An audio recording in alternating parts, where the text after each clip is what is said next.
Greetings, brothers and sisters, ladies and gentlemen. I regret to inform you that the days are now ended,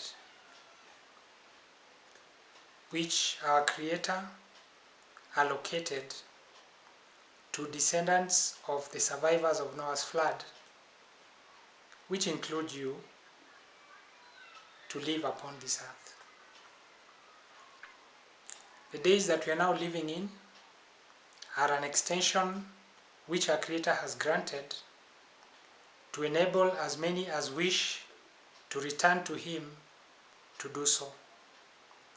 You might be aware that our Creator granted an extension as well to the people who perished during the flood of Noah's time.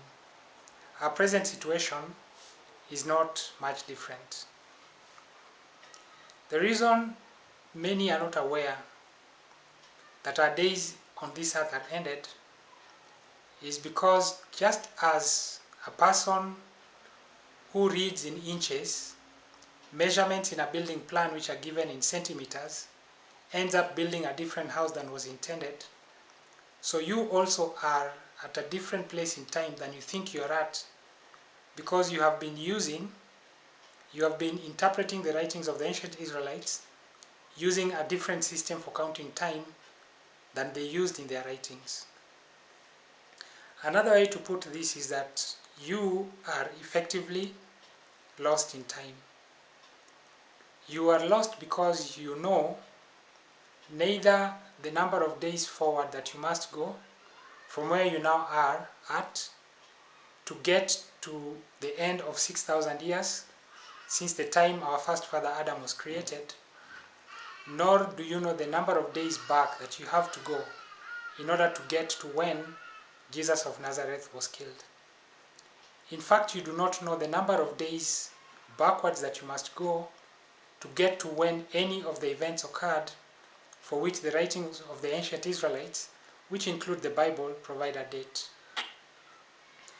Those dates have no meaning for you because you are not able to relate them to where you are in time at the moment, even though it hopefully is now clear that those dates were given for a reason.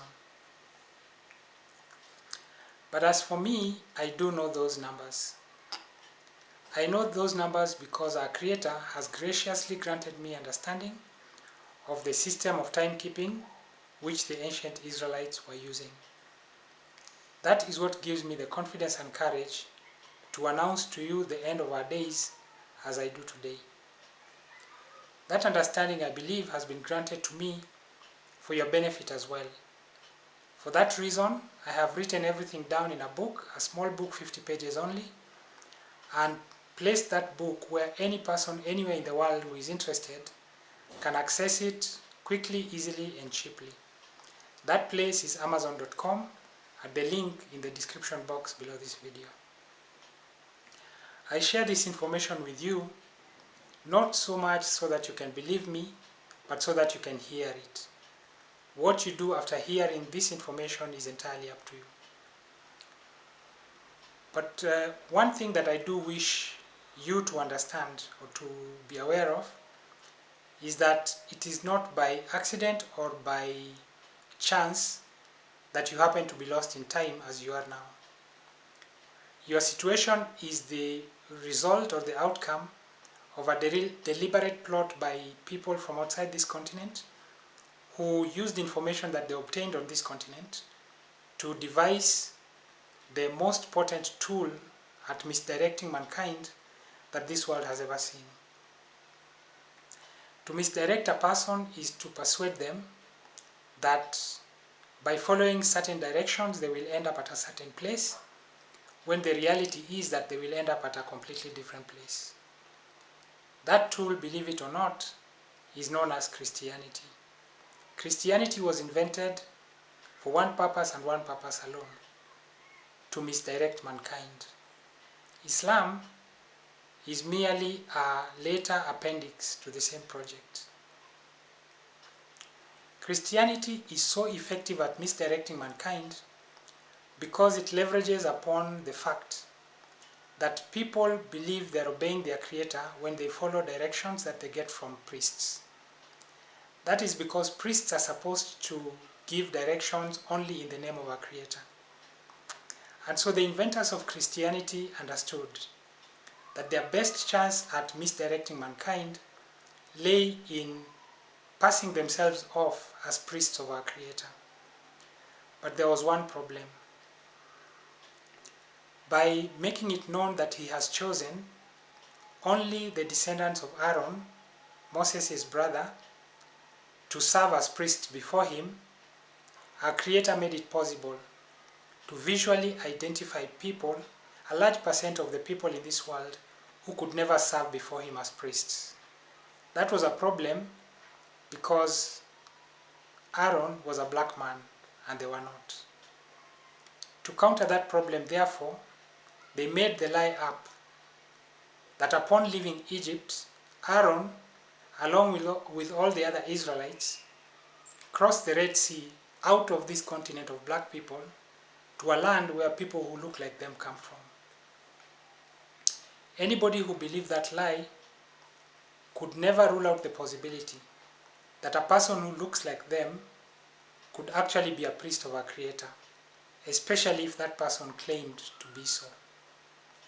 For that reason, they followed the misdirections which such people gave, all the while believing that in doing so they were obeying our Creator. One of the misdirections that they gave was that the system for counting time that they were using is the same one that the Israelites were using. By interpreting the writings of the Israelites using that system, you have ended up lost in time as you are today. This is also the reason why you might find it, along with other people, really hard to believe that the information I am giving you today is actually true. It also explains why every non-black person who knows this truth or should know this truth either maintains a stoic silence about it, turns a blind eye to it, or doubles down upon the lie that the Israelites crossed the Red Sea. And so if you are among those who still identify with a denomination which is led by non-black people, there are perhaps a few questions that you might want to answer to yourself. Why do you look for spiritual guidance to a person that you know for sure our Creator has specifically excluded from appearing before him in the capacity of a priest? In what other capacity could such a person possibly bring your offerings and petitions before our Creator? If these people truly are priests, then whose priests are they? Are you sure that they are priests of our Creator?